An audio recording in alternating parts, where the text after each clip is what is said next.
Hello बच्चों, let us read this question. So the question says, a body weighs 300 Newton on the surface of Earth.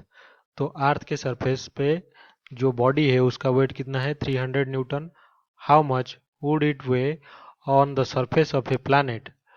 तो इसका वजन कितना होगा एक दूसरे प्लैनेट के सरफेस पर, जबकि उस प्लैनेट का जो मास है वो 1/9 of mass of the earth और उसका जो रेडियस है वो हाफ ऑफ द अर्थ. तो इस क्वेश्चन को सॉल्व करने के लिए हमारा जो की कॉन्सेप्ट होगा वो हमें पता होना चाहिए कि जो वेट होता है बॉडी का is equals to mass into acceleration due to gravity, और ये जो acceleration due to gravity g होता है वो इज इक्वल्स टू होता है हमारा capital G into mass of the planet divided by radius of the planet का स्क्वायर.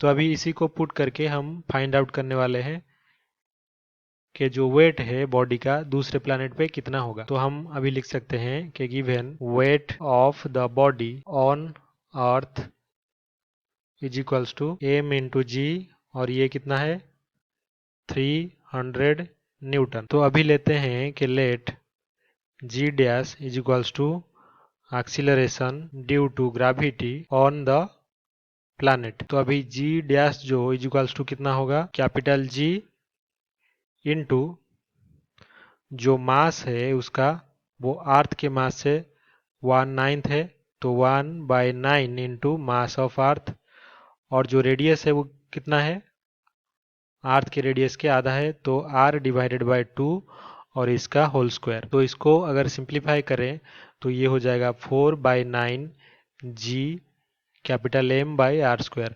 लेकिन जो capital M by R square into G है वो स्मॉल g के इक्वल है, तो ये हो जाएगा 4/9 इंटू स्मॉल g यानी कि acceleration due to gravity on Earth. तो इसीलिए हम लिख सकते हैं कि weight of the body on the planet, तो जो दूसरा प्लैनेट है उस पर कितना है weight m into g dash. Mass तो कहीं पे भी चेंज नहीं होता, वो सेम रहता है, तो इसलिए m है. तो जी डैश की जगह पे हम पुट कर सकते हैं 4/9 इंटू स्मॉल जी, तो ये हो जाएगा 4/9 mg.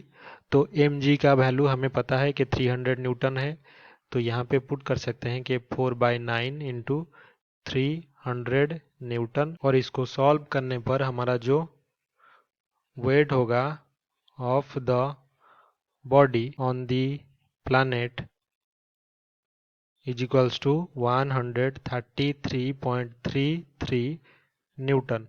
तो यही हमारा फाइनल आंसर होगा. आई होप कि आपको ये अच्छे से समझ में आया. Best of luck.